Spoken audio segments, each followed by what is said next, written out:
नमस्कार दोस्तों, एक बार फिर से आपका स्वागत है हमारी इस खास श्रृंखला में। हमारी श्रृंखला के अंतर्गत एमपीजीके के सभी चैप्टर के खास ऑब्जेक्टिव आपके लिए लाए जा रहे हैं। महावीर पब्लिकेशन ने प्रदेश में एक नई तरह की पहल शुरू की है, जिसमें ऐसा पहली बार हो रहा है कि कोई पब्लिकेशन अपनी सबसे प्रचलित पुस्तक के खास अंशों को विद्यार्थियों के लिए साझा कर रहा है। साथियों, उद्देश्य है आपका उत्थान, आपका संवर्धन, आपकी सफलता।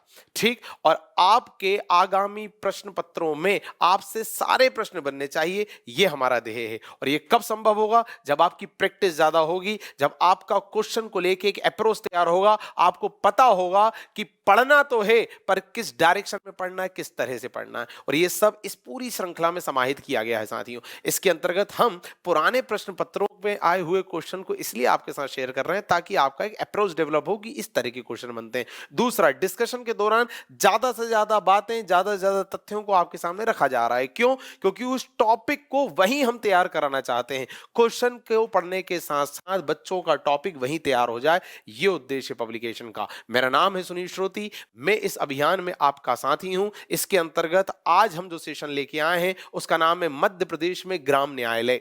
अब ग्राम न्यायालय से संबंधित क्या क्वेश्चन हो सकते हैं? अब चूंकि समय की अपनी सीमा है तो हम सारे क्वेश्चन आपको नहीं बता पाएंगे, पर कुछ जरूरी प्रश्न जरूर बताएंगे ताकि आपको एक दिशा निर्देश मिल जाए कि किस तरह से अपने अध्ययन को आगे ले जाना है। साथियों, आज के सेशन में हमारा, जैसा मैंने बताया, चैप्टर का नाम है मध्य प्रदेश में ग्राम न्यायालय। शुरुआत करेंगे एक एक प्रश्न की। पहला प्रश्न आपकी स्क्रीन पे आपको नजर आ रहा होगा कि मध्य प्रदेश में ग्राम स्वराज कब से लागू की गई? ग्राम स्वराज योजना कब से लागू की गई? साथियों, ऑप्शन ए 26 जनवरी 2001, ऑप्शन बी 1 अप्रैल 2001, ऑप्शन सी 15 अगस्त 2001 और ऑप्शन डी 2 अक्टूबर 2001। तो इसका करेक्ट आंसर है 26 जनवरी 2001। ये इसका करेक्ट आंसर है साथियों। ठीक, थोड़ी सी डिटेलिंग पे जाएंगे, थोड़ी सी व्याख्या देखेंगे। मध्य प्रदेश में जिला सरकार की अवधारणा के पश्चात 26 जनवरी 2001 से ग्राम सरकार की अवधारणा प्रारंभ हुई। ठीक, देखिए, ग्राम स्वराज योजना का सीधा मतलब यह है कि जो ग्रामीण स्तर पर विद्यमान जन समुदाय है, जो हमारे ग्रामीण समुदाय के लोग हैं, वो अपनी स्थानीय समस्याओं का निराकरण स्वयं से कर सकें। इसी को कहा गया ग्राम स्वराज। गांव का स्वयं के ऊपर शासन हो, वो अपने में से ही कुछ जनप्रतिनिधियों को चुने और अपनी समस्या का निराकरण अपने ही स्तर पर कर ले, उन्हें उच्च स्तरीय जनप्रतिनिधियों से संपर्क करने की जरूरत ना पड़े। इस तरह के कई प्रयास हुए हैं भारत में भी और मध्य प्रदेश में भी। और पंचायती राज व्यवस्था जो आई थी वो कहीं ना कहीं इसी परिकल्पना को व्यवहारिकता के धरातल पर उतारने के लिए लाई गई थी। तो ग्राम स्वराज योजना, सीधे प्रश्न आएगा कब मध्य प्रदेश में लागू की गई? तो 26 जनवरी 2001 को लागू की गई। उद्देश्य है ग्रामीण समुदाय को स्वयं पर शासन करने की स्वायत्तता प्रदान करना, ताकि उन्हें उच्च स्तरीय इकाई पर अपनी मूलभूत समस्याओं के लिए निर्भर ना रहना पड़े, उनका सामान्य जीवन निर्वहन किसी भी तरह से प्रभावित ना हो। अगला क्वेश्चन देखते हैं साथियों, ग्राम स्वराज की प्रतिनिधि इकाई किसे माना गया है? देखिए, आपने ग्राम स्वराज तो कह दिया, पर इस ग्राम स्वराज में प्रतिनिधि इकाई किसे मानेंगे? प्रतिनिधि इकाई मतलब जो प्रतिनिधित्व करे, वो कौन सी यूनिट है? तो ऑप्शन देखिएगा, option A gram panchayat, option B gram sabha, option सी ग्राम समिति और ऑप्शन डी ग्राम परिषद। तो दोस्तों, करेक्ट आंसर है ऑप्शन बी ग्राम सभा। ग्राम सभा जो है वो ग्राम स्वराज के अंतर्गत विद्यमान एक प्रतिनिधि इकाई है। मतलब यही प्रतिनिधित्व करेगी, यही अपने ग्रामीण क्षेत्रों की समस्याओं को, मुद्दों को उजागर करेगी, यही समिति जो है उसके निराकरण के लिए एफर्ट्स लगाएगी। ग्राम सभा क्या होती है? ग्राम सभा आगे आएंगे क्वेश्चन इससे संबंधित। मैं क्या बोल रहा हूं, हर डायमेंशन को कवर करने का प्रयास करेंगे, थोड़ी देर में आपको स्पष्ट हो जाएगा। एक भी पक्ष नहीं छूटेगा जो कि प्रश्न के आने की संभावना को सृजित करता हो, ऐसा कोई भी डायमेंशन हम नहीं छोड़ेंगे। देखिएगा अगला क्वेश्चन, ग्राम सभा के सदस्य कौन होते हैं? ऑप्शन ए विधायक, ऑप्शन बी पंच व सरपंच, ऑप्शन सी गांव के प्रत्येक सदस्य और ऑप्शन डी ग्राम पंचायत के सदस्य। तो देखिए, इसकी व्याख्या पे जाऊंगा मैं डायरेक्ट कि गांव के 18 वर्ष की उम्र के ऊपर के सभी व्यक्ति ग्राम सभा के सदस्य होते हैं। मतलब गांव के जितने भी लोग हैं जो 18 वर्ष से ऊपर के हैं, मतलब जो वोट डाल सकते हैं, यदि मैं आसान भाषा में कहूं तो गांव का प्रत्येक मतदाता मिलके जो एक इकाई बनाएगा उसे ग्राम सभा कहेंगे। और वो ग्राम सभा ही ऊपर हमने देखा था ग्राम स्वराज की प्रतिनिधि इकाई है, मतलब स्वयं के ऊपर शासन स्थापित करने की एक प्रतिनिधित्व इकाई भी वही ग्राम सभा है। मतलब गांव का 18 वर्ष से ऊपर का व्यक्ति, गांव का प्रत्येक मतदाता ही स्वयं के ऊपर शासन करने की व्यवस्था करेगा, शासन संचालन में भागीदार बनेगा, गांव की समस्याओं का निराकरण करेगा। क्लियर? आगे देखेंगे अगला क्वेश्चन, ग्राम सभा की बैठक कितने समय में होती है? दोस्तों ऑप्शन ए 1 माह, ऑप्शन बी 6 माह, ऑप्शन सी वार्षिक, ऑप्शन डी कभी नहीं। तो करेक्ट आंसर है 1 माह। देखिए प्रत्येक माह में ग्राम सभा की बैठक आयोजित किए जाने की बात कही गई है। किस तिथि पर आयोजित होगी तो वो तिथि मेंशन नहीं है, सुविधा अनुसार कोई भी एक तिथि आपस में सहमत होकर तय कर लेंगे। ठीक, अब देखिए जरा बात समझिए, ग्राम सभा मतलब गांव के मतदाता जो 18 वर्ष या उससे ऊपर की उम्र के हैं, ठीक, उन सभी को मिला के बनेगी ग्राम सभा। अब ग्राम सभा प्रत्येक महीने बैठक लेगी अपनी, मतलब हर महीने वो लोग बैठेंगे, मिलेंगे, और उस बैठक में ही तो वो लोग डिस्कस करते हैं कि हमारी समस्याएं क्या हैं, हमारे मुद्दे क्या हैं, हमारी जरूरतें क्या हैं, और उसे सॉल्व कैसे किया जाए। हाँ, तो ये ग्राम सभा हो गई ना प्रतिनिधि इकाई, क्योंकि गांव के मुद्दे खुद सॉल्व कर रही है, खुद डिस्कस कर रही है, खुद उजागर कर रही है। ठीक है, और इस तरह ग्राम स्वराज जाएगा, गांव के लोग स्वयं के ऊपर शासन करेंगे। ठीक, आगे बढ़ते हैं। अगला क्वेश्चन, ग्राम सभा की बैठक के लिए कोरम हेतु कितने सदस्य होना अनिवार्य है? देखिए कोरम को हिंदी में कहा जाता है गणपूर्ति। गणपूर्ति का मतलब होता है मिनिमम सदस्य जिनके बिना मीटिंग या बैठक संचालित नहीं हो सकती। बोलते हैं ना कि बैठक में कम से कम इतने लोग आएंगे तभी बैठक शुरू होगी। वो कम से कम आंकड़ा क्या है, उसे कोरम कहते हैं, उसे गणपूर्ति कहते हैं। तो ग्राम सभा के लिए वो कोरम क्या है, मतलब ग्राम सभा के लिए वो संख्या कितनी है कि उतने सदस्य कम से कम आएंगे तभी बैठक शुरू होगी। तो option A 35%, option B 30%, option C 25% and option D 20%। तो दोस्तों करेक्ट आंसर इज 20%। ठीक, 20% मेंबर अवेलेबल होना चाहिए कम से कम। मतलब एक गांव में 18 वर्ष की उम्र से अधिक के कितने लोग हैं, एक गांव में कितने मतदाता हैं टोटल, उन टोटल मतदाताओं का कम से कम 20% या उससे ऊपर के लोग अवेलेबल हो तभी बैठक एग्जीक्यूट होगी। और बैठक महीने में कितनी बार होगी? कम से कम एक बार होगी, जैसा ऊपर देखा। और उस बैठक में क्या होता है, अपनी समस्याओं को, अपने मुद्दों को, गांव की जरूरतों को उजागर किया जाता है, रूपरेखा बनाई जाती है कि उसे सॉल्व कैसे करेंगे। मतलब लोग कहीं ना कहीं स्वयं शासन कर रहे हैं, इसी को तो ग्राम स्वराज कहा जाएगा। आगे देखते हैं, ग्राम सभा के ग्राम कोष के कितने भाग होते हैं? अब देखिए ग्राम सभा का एक ग्राम कोष भी होगा। कोष मतलब खजाना, खजाना मतलब जिसमें से वो पैसा निकाल के अपनी जरूरतों को पूरा करेंगे, अपनी समस्याओं का निराकरण करेंगे। ठीक, तो उस कोष में कितने भाग होते हैं, कितने सेक्शन होते हैं? 4, 3, 2 या कई? तो ग्राम सभा के ग्राम कोष के कुल 4 भाग होते हैं। एक को कहते हैं अन्न कोष, एक को कहते हैं वस्तु कोष, एक को कहते हैं नगद कोष और एक को कहते हैं श्रम कोष।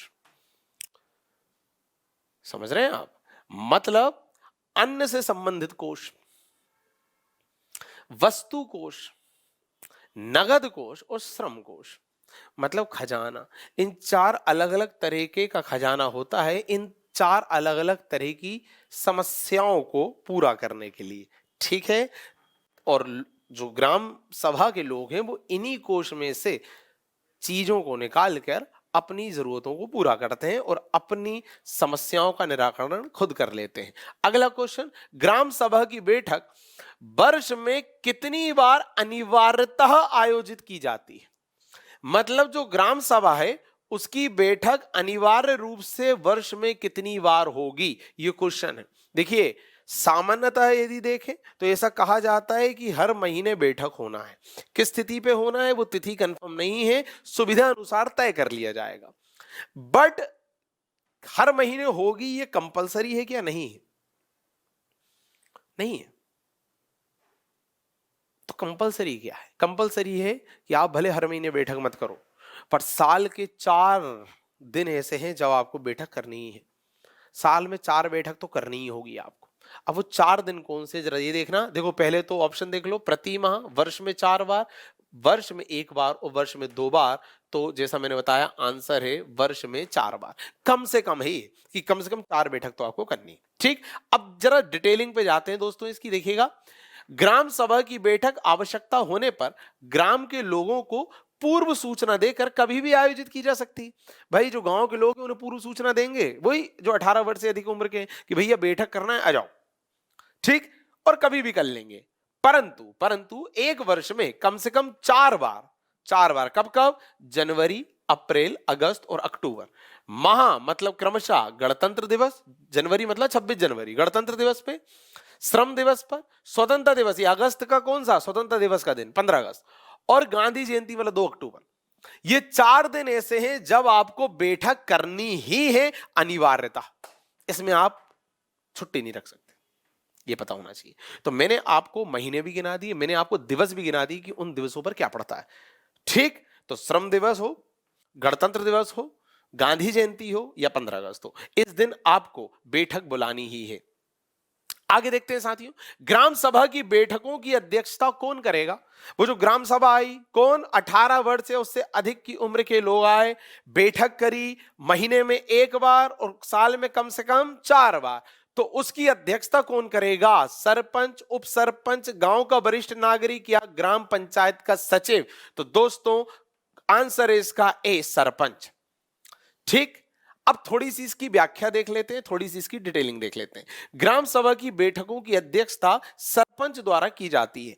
यदि सरपंच उपस्थित ना हो तो भाई साहब उप सरपंच करता है। ठीक है, आगे बढ़ते हैं।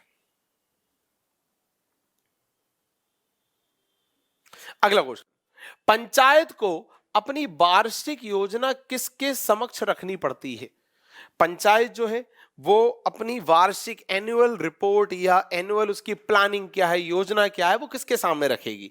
Option A gram sabha, option B जनपद पंचायत, ऑप्शन सी जिला पंचायत, ऑप्शन डी कलेक्टर। तो साथियों ग्राम पंचायतों को अपनी वार्षिक योजना अपनी अपनी ग्राम सभाओं के समक्ष रखनी पड़ती है। देखो जरा पॉइंट समझो, 3 स्तरीय पंचायती राज व्यवस्था है हमारे प्रदेश में। ठीक, ग्राम पंचायत, जनपद पंचायत और जिला पंचायत। कितने स्तर हैं? 3 स्तर है ना। तो जब हम ग्राम पंचायत की बात कर रहे हैं मतलब हम सबसे निचले स्तर की पंचायत की बात कर रहे हैं। ठीक, अब जो ग्राम पंचायत है उसका जो सरपंच है, उसका जो उप सरपंच है, वो लोग एक वार्षिक योजना बनाते हैं ना कि हम साल भर में इस गांव के लिए क्या करेंगे, हमारी प्लानिंग क्या है।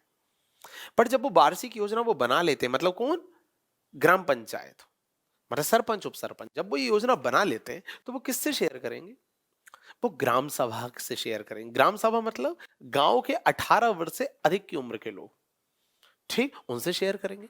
क्यों करेंगे शेयर? तभी तो ग्राम सभा के लोग उस पर अपना सुझाव देंगे, नहीं नहीं नहीं नहीं, इस योजना में ये परिवर्तन करो, इस योजना में ये परिवर्तन करो, इसमें ये भी ऐड करो, इससे ये हटाओ, सुझाव देंगे ना। और कहीं ना कहीं उनकी भी भागीदारी सुनिश्चित होगी। और फिर जाके जब योजना लागू होगी तो उन सभी ग्राम सभा के लोगों की भी बातें उसमें शामिल होंगी। और ये कहा जाएगा कि कहीं ना कहीं ग्राम सभा भी पॉलिसी मेकिंग में शामिल है, इन्वॉल्व है। इसी को तो कहते हैं ग्राम स्वराज। ठीक, तो ग्राम सभा के समक्ष रखता है। ठीक, आगे बढ़ते हैं। अगला क्वेश्चन, गांव विकास की विभिन्न योजनाओं में, गांव विकास की जितनी भी योजनाएं चल रही हैं उन सारी योजनाओं में हितग्राही सूची में वरीयता कौन निर्धारित करता है? देखिए, अब योजना लागू हुई किसी भी गांव के लिए, ठीक, कि भाई हम साल भर में ये करेंगे ये करेंगे ये करेंगे। ये किसने तय करी? ग्राम पंचायत ने। ग्राम पंचायत मतलब सरपंच उप सरपंच इन लोगों ने। फिर उस चीज को उन्होंने शेयर किससे किया? ग्राम सभा के लोगों से, कि भैया हम ऐसा ऐसा कर रहे हैं, मतलब 18 वर्ष से अधिक की उम्र के लोगों से। वो उसमें अपना सुझाव देंगे और चीजें लागू करवाएंगे, जैसा मैंने बताया। बट आप मुझे बताइए, मध्य प्रदेश हो चाहे पूरा भारत हो, ये अभी विकासशील अवस्था में है, मतलब कोई विकसित क्षेत्र नहीं है। तो इनकी जरूरतें ज्यादा हैं पर इनके पास पैसा कम है। अब जरूरतें ज्यादा हैं, पैसा कम है, मतलब लक्ष्य बड़े हैं, सोर्स या रिसोर्स उतने नहीं है। तो हमें क्या करना पड़ता है, हम हर चीज को एक साथ अचीव नहीं कर सकते, हमें प्रायोरिटाइज करना पड़ता है चीजों को। हमें चीजों को प्रायोरिटी देनी पड़ती है कि इसको पहले, इसको बाद में, इसको बाद में, इसको बाद में, है ना, वरीयता क्रम में अरेंज करना पड़ता है कि कौन सी चीज पहले करें, कौन सी चीज बाद में करें। तो पूरी जब योजना बनेगी गांव की, तो कौन सी चीज पहले करें, कौन सी चीज बाद में करें, ये कौन तय करता है? तो देखें ऑप्शन, सरपंच, पंच सरपंच बहुमत से, ग्राम सभा या ग्राम पंचायत का सचिव। दोस्तों व्याख्या में जाएं कि गांव की हितग्राहियों की वरीयता सूची को ग्राम सभा की बैठक में तैयार किया जाता है। ग्राम सभा सर्वसम्मति से या बहुमत के आधार पर यह निर्धारित करती है। तो करेक्ट आंसर है ग्राम सभा। ठीक, हितग्राही सूची, हितग्राही सूची मतलब किन किन को हित पहुंचाना है पहले, है ना, उनकी प्रायोरिटीज तय करना, पहले इनको, फिर इनको, फिर इनको, फिर इनको, ऐसा ये ग्राम सभा तय करेगी, मतलब गांव के लोग तय करेंगे। ठीक, कि भाई पहले आप इस चीज पे फोकस करो, फिर आप इस चीज पे करो, फिर आप इस चीज पे करो, है ना, तभी जाके चीज लागू होती है। अब देखिए कितनी चीजों में ग्राम सभा मतलब गांव के 18 वर्ष से अधिक की उम्र के लोग शामिल हैं, लगभग हर चीज में, इसीलिए इसे क्या कह रहे हैं हम, ग्राम स्वराज। चलिए, ग्राम न्यायालय से सही विकल्प चुने। अब देखिए ये जो प्रश्न है ये ग्रुप लैब टेक्नीशियन 2015 में आया हुआ है। ठीक, ग्रुप लैब टेक्नीशियन 2015, जैसा मैंने स्टार्टिंग में बताया था कि हम विगत वर्षों में आ चुके प्रश्नों को भी आपसे साझा करेंगे, शेयर करेंगे, ताकि आपका एक अप्रोच डेवलप हो कि अच्छा इस तरह के प्रश्न बनते हैं। ठीक है, ग्रुप लैब टेक्नीशियन 2015 में प्रश्न पूछा कि ग्राम न्यायालय से संबंधित सही विकल्प क्या है इनमें से। ऑप्शन ए, सर्वप्रथम मध्य प्रदेश के इंदौर जिले में यह प्रारंभ हुआ। नंबर सेकंड, मध्य प्रदेश में कुल 89 ग्राम न्यायालय हैं। अब इन दोनों में से क्या सही है, केवल ए सही, केवल बी सही, आ और बा दोनों सही और आ और बा दोनों गलत। तो दोस्तों करेक्ट आंसर है बी, मतलब केवल बी सही है। देखिए व्याख्या पे जाते हैं। मध्य प्रदेश का पहला ग्राम न्यायालय मध्य प्रदेश के नीमच जिले के झांतला ग्राम में स्थापित हुआ था, मतलब इंदौर में स्थापित नहीं हुआ था, ये गलत है। ठीक, हाँ बट वर्तमान में इतने हैं लगभग, ये हम सही कह सकते हैं। ठीक है, तो सेकंड ऑप्शन सही है पर पहला ऑप्शन गलत है। अब देखिए ग्राम न्यायालय की अच्छा एक बात हो, मैं जो बोलता हूं कि वर्तमान में इतने हैं, जो संख्या हम बताते हैं, तो मैं बार बार आपसे बोलता हूं, आपसे निवेदन करता हूं, आपको सुझाव देता हूं कि संख्याओं पर आप किसी भी प्लेटफॉर्म पे पूर्णतः भरोसा मत करना। क्यों? क्योंकि संख्या बदलती रहती है। हम ये लेक्चर कब रिकॉर्ड कर रहे हैं, आप तक ये लेक्चर कब पहुंचेगा, आप कब देखोगे, हो सकता है तब तक संख्या बदल जाए, बहुत बदल जाए। ठीक, आप गलत तथ्य याद कर लो, ये हम नहीं चाहते। तो सीधी सी बात है भैया, ये संख्या तो आप तुरंत नेट पे सर्च कर लिया करो कि वर्तमान में कितनी। ठीक, इस वाले मुद्दे पर डिस्कस कर लेते हैं कि इंदौर में स्थापित नहीं हुआ था मध्य प्रदेश का पहला ग्राम न्यायालय, कहां स्थापित हुआ था? मध्य प्रदेश के नीमच जिले के झांतला ग्राम में। अब इसके बारे में थोड़ी डिटेलिंग देख लेते हैं। देखिए मध्य प्रदेश के नीमच के झांतला ग्राम में जो ग्राम न्यायालय स्थापित हुआ था वो मध्य प्रदेश सरकार ने स्थापित किया था, मतलब स्टेट गवर्नमेंट ने। और कब किया था? इसे किया था 26 जनवरी 2001 में। ठीक, पर मध्य प्रदेश में एक ग्राम न्यायालय भारत सरकार ने भी स्थापित किया था। वो कब किया था? वो किया था उन्होंने 2 अक्टूबर 2009 में, मतलब गांधी जयंती के अवसर पर। और कहां किया था? तो दोस्तों बेरसिया में किया था। बेरसिया कहां है? ये बेरसिया भोपाल में। ठीक, तो एक ग्राम न्यायालय तो मध्य प्रदेश सरकार ने स्थापित किया। तो पूछा जाए कि पहला ग्राम न्यायालय कौन सा है, तो नीमच में। किसने स्थापित किया? मध्य प्रदेश सरकार ने। कब किया? 26 जनवरी 2001। और केंद्र द्वारा स्थापित पहला ग्राम न्यायालय यदि पूछा जाए तो 2 अक्टूबर 2009 और बेरसिया में, भोपाल के। ठीक, अच्छा एक बात और जान लीजिए, ये जो ग्राम न्यायालय हैं ये क्यों स्थापित किए जाते हैं भाई? जरूरत क्या पड़ गई इनकी? क्या लगता है आपको? क्यों अनावश्यक सरकार को अपने ऊपर भार सृजित करना है, एक और खर्चा अपने ऊपर बिठाना है? देखो क्या होता है, हमारी जो जुडिशरी है आप सभी जानते हैं, डिस्ट्रिक्ट लेवल पे कोर्ट होता है, फिर हाई कोर्ट होता है, फिर सुप्रीम कोर्ट होता है ना। अब हमारी जो जुडिशरी है उस पे ऑलरेडी कार्य का बोझ, कार्य का भार बहुत ज्यादा है।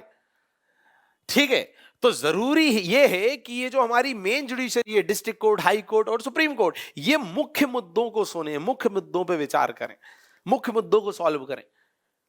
अनावश्यक छोटे छोटे आपसी लड़ाई झगड़े वाले मुद्दों पे अपना टाइम जाया ना करें। बट हम लोग क्या करते हैं, गांव के लोग क्या करते हैं, आपस की लड़ाई है, थोड़ी बहुत लड़ाई है, ठीक है, थोड़ी बहुत कहासुनी है और एक दूसरे को कोर्ट में ले गए। अब कोर्ट का तो टाइम वेस्ट होता है ना छोटी छोटी लड़ाइयों में। क्लियर है? तो कोर्ट मुख्य मुद्दों पर ध्यान नहीं दे पाता। अतः यह सोचा गया कि ग्राम न्यायालय की परिकल्पना लाएंगे। मतलब गांव के लोग अपने छोटे छोटे मुद्दों को, छोटे छोटे इश्यूज को, छोटे छोटे व्यवधानों को सॉल्व कराने के लिए वहां पे चले जाएं और हमारी जो मेन जुडिशरी है इसके ऊपर कार्यबोझ ना बढ़े। ठीक है, तो कितने तक के मामले ये सुनते हैं साथियों? ग्राम न्यायालय जो है इसमें 2 वर्ष तक की सजा वाले मामले सुने जाते हैं। मतलब ऐसे मामले, ऐसे आपराधिक मामले जिसमें 2 वर्ष तक की सजा हो सकती है, उन मामलों की सुनवाई का अधिकार है ग्राम न्यायालय को। और ऐसे दीवानी मामले जिनमें 20,000 रुपए तक का मामला इन्वॉल्व हो, 20,000 तक का। तो आर्थिक मामलों में यदि देखें तो 20,000 तक का, और यदि कारावास के संदर्भ में देखें तो 2 वर्ष तक का कारावास। यहां तक की सुनवाई का अधिकार है ग्राम न्यायालय को। ठीक है, तो यह भी आपको पता होना चाहिए कि 2 लोगों के बीच यदि कोई मसला हो गया और मामला 20,000 रुपए तक का है, ठीक, तो ग्राम न्यायालय चले जाओ। 20,000 से ज्यादा का है तो फिर मेन कोर्ट पे जाओ, डिस्ट्रिक्ट कोर्ट, हाई कोर्ट और सुप्रीम कोर्ट। और यदि कोई मामला ऐसा है जिसमें संभावित सजा मैक्सिमम 2 वर्ष की है, मतलब 2 वर्ष से कम की होनी चाहिए, तो आप ग्राम न्यायालय चले जाओ। ठीक है, बाकी सारी मामले में आप मेन जुडिशरी पे जाइए। इस तरह से जुडिशरी का बोझ कम होगा। इतनी सारी बातें मैंने आपको बताई। चलिए आगे बढ़ते हैं। तो आप ये अतिरिक्त बातें ना दोस्तों वहां नोट करके रखिए। आप पेन कॉपी लेके यदि नहीं बैठ रहे हैं तो आप अपना वक्त जाया कर रहे हैं, आप अनावश्यक समय खर्च कर रहे हैं। ऐसा कुछ नहीं करना है। देखिए, हम हो, कोई भी और प्लेटफॉर्म हो, कोई भी पब्लिकेशन हो, कोई कितना ही प्रयास क्यों ना कर ले, आपकी सहभागिता यदि नहीं होगी तो हम अपने लक्ष्य को प्राप्त नहीं कर पाएंगे। तो आपको सक्रिय होकर बैठना पड़ेगा। जो अतिरिक्त बातें पता चल रही हैं उसे आप वहीं लिख लीजिए, वहीं नोट डाउन कर लीजिए और आपका एक टॉपिक वहीं कंप्लीट हो जाएगा। इसके बाहर कुछ बचता ही नहीं है। आगे बढ़ते हैं। मध्य प्रदेश में ग्राम न्यायालय की व्यवस्था कब से प्रारंभ की गई? अब देखिए, जो बात हमने यहां की व्याख्या में करी, उन्हीं व्याख्या से अगला प्रश्न बन गया। 1 जनवरी 2001, 26 जनवरी 2001, 1 अप्रैल 2001 और 2 अक्टूबर 2001। तो करेक्ट आंसर है 26 जनवरी 2001। अभी चर्चा करी हमने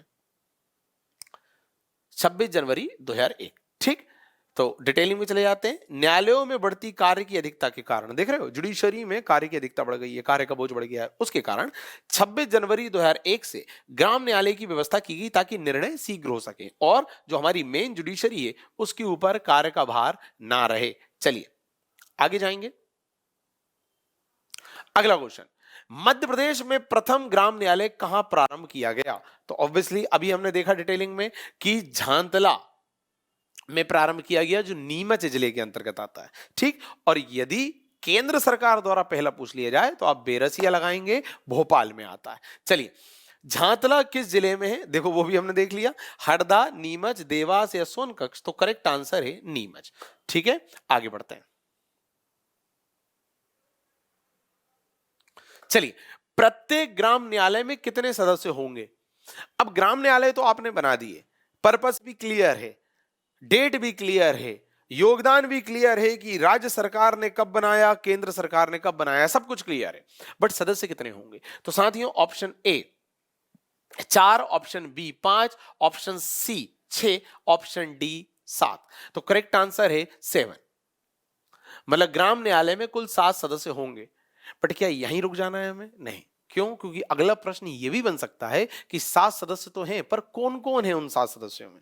तो अब देखिए, व्याख्या का महत्व आपको फिर पता चलेगा कि ये जो 7 सदस्य हैं, इनमें एक तो महिला सदस्य होगी, एक सदस्य होगा अनुसूचित जाति का, एक सदस्य होगा अनुसूचित जनजाति का। कितने हो गए? 3 लोग। एक होगा पिछड़ा वर्ग का कोई सदस्य, 4 लोग। 2 हो गए सामान्य कैटेगरी के सदस्य, 6, और एक विधि सलाहकार, मतलब 7। बिल्कुल दिमाग में बिठा लेना भैया। एक विधि सलाहकार क्यों चाहिए? विधि सलाहकार इसलिए चाहिए ताकि जो भी डिसीजन हो वो संविधान कानून के दायरे में रहकर हो, इस सबको वो देखे, इसलिए विधि सलाहकार चाहिए। दिमाग में बैठ गया।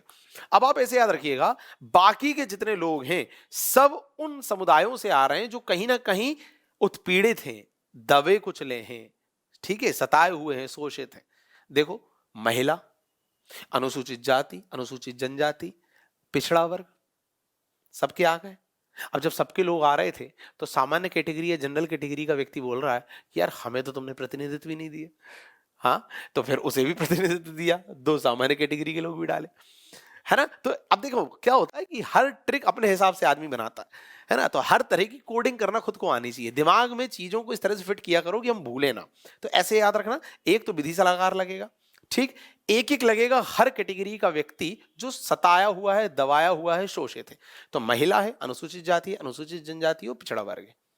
तो चार ये हो गए, एक हो गया हमारा विधि सलाहकार, पांच। बट एक कैटेगरी छूट गई, सामान्य कैटेगरी के तो किसी को आपने प्रतिनिधित्व दिया ही नहीं। फिर वो भविष्य में बोलेंगे कि हम सताए गए हैं, तो दो लोग उनके शामिल कर लिए। तो टोटल कितने हो गए बेटा? 7 हो गए। चलिए अगला प्रश्न देखते हैं। ग्राम न्यायालय की स्थापना, आई एम सॉरी, ग्राम न्यायालय की स्थापना की जाती है। ग्राम न्यायालय की स्थापना की जाती है। ए प्रत्येक गांव में, बी ग्राम पंचायत में, सी 5 से 7 गांव पर एक, और डी 5 से 7 ग्राम पंचायत पर एक। तो साथियों करेक्ट आंसर है 5 से 7 गांव में एक। ठीक, अब भाई हर गांव में तो एक ग्राम न्यायालय नहीं लगा सकते ना, 50,000 के ऊपर गांव है मध्य प्रदेश में, ऐसे कितने ग्राम न्यायालय बनाएंगे। ठीक, तो हर 5 से 7 गांव में एक ग्राम न्यायालय होता है। वो ग्राम न्यायालय 5 से 7 गांव की समस्याओं को सुन लेता है। ठीक, और पहला कहां स्थापित हुआ? झांतला नीमच के में। ठीक, किसने किया? मध्य प्रदेश सरकार ने, 26 जनवरी 2001। केंद्र सरकार ने कब किया? 2 अक्टूबर 2009। कहां किया? बेरसिया, भोपाल। ठीक है, आगे बढ़ते हैं। कितने सदस्य होते हैं? 7 होते हैं। एक विधि सलाहकार, एक अनुसूचित जाति, एक अनुसूचित जनजाति, एक पिछड़ा वर्ग, 2 सामान्य कैटेगरी और एक महिला कैटेगरी। अगला प्रश्न देखते हैं। मध्य प्रदेश में ग्राम न्यायालय में विधि सलाहकार की नियुक्ति कौन करता है? Option A gram panchayat, option B जनपद पंचायत, ऑप्शन सी जिला पंचायत, ऑप्शन डी जिला मजिस्ट्रेट। दोस्तों करेक्ट आंसर है ऑप्शन बी जनपद पंचायत। ग्राम न्यायालय जो होंगे उसमें वो जो एक विधि सलाहकार होता है, जो ये देखता है कि हर काम न्याय सम्मत हुआ है या नहीं, हर काम विधि के अनुरूप हुआ है या नहीं, संविधान की परिधि में रह के हुआ है या नहीं, वो व्यक्ति किसके द्वारा नियुक्त होता है? तो जनपद पंचायत द्वारा नियुक्त होता है। आपको पता होना चाहिए। आगे बढ़ेंगे साथियों। ग्राम न्यायालय के सदस्यों का कार्यकाल कितने वर्ष का होता है? ए 1 वर्ष, बी 2 ईयर, सी 4 ईयर या डी 5 ईयर। तो करेक्ट आंसर है 5 ईयर। 5 साल में चुनाव होता है, सीधी सी बात है। अगला क्वेश्चन, आखिरी क्वेश्चन आज के सेशन का, कि मध्य प्रदेश ग्राम न्यायालय के सदस्य किसके समक्ष गैर राजनीतिक होने का घोषणा पत्र प्रस्तुत करते हैं? मतलब ग्राम न्यायालय जो हमने देखा, जो न्याय संबंधित मामलों की सुनवाई कर रहा है, यदि वो राजनीतिक होगा, यदि वो किसी पॉलिटिकल पार्टी संबंधित होगा, यदि वो किसी पॉलिटिकल एजेंडे को लागू कराने के क्रम में प्रयासरत होगा, तो क्या वो किसी का सही फैसला ले पाएगा? नहीं। क्या वो न्याय सम्मत फैसला ले पाएगा? नहीं। उसका गैर राजनीतिक होना जरूरी है। अतः उसका एक घोषणा पत्र सुनिश्चित किया जाता है, जिसमें वो घोषणा करता है कि मेरा किसी राजनीतिक दल, किसी राजनीतिक विचारधारा से कोई संबंध नहीं है। इस बात को एश्योर करता है। और किसके समक्ष करता है? तो जनपद पंचायत के समक्ष, जिला पंचायत के समक्ष, जिलाधीश के समक्ष, या उपरोक्त में से कोई नहीं। दोस्तों करेक्ट आंसर है सी, जिलाधीश, मतलब कलेक्टर के समक्ष वो इस बात का अनाउंसमेंट करते हैं कि हमारा किसी भी राजनीतिक विचारधारा, किसी भी राजनीतिक पक्ष या किसी भी राजनीतिक दल से कोई संबंध नहीं। अतः हम जो फैसला लेंगे वो बिल्कुल निष्पक्ष होकर लेंगे, न्याय संगत होकर लेंगे। ठीक, ये था आज का सेशन मध्य प्रदेश में ग्राम न्यायालय से संबंधित। साथियों आपने एक चीज नोटिस की होगी कि हम जो सेक्शन उठा रहे थे उससे संबंधित जितने संभावित डायमेंशन हो सकते हैं सबको कवर किया। जैसे हमने ग्राम सभा उठाया तो ये बताया कि कौन इसमें शामिल होगा, इसकी बैठक कब होगी, न्यूनतम कितनी होगी, किस माह में होगी, किस किस तिथि पे होगी।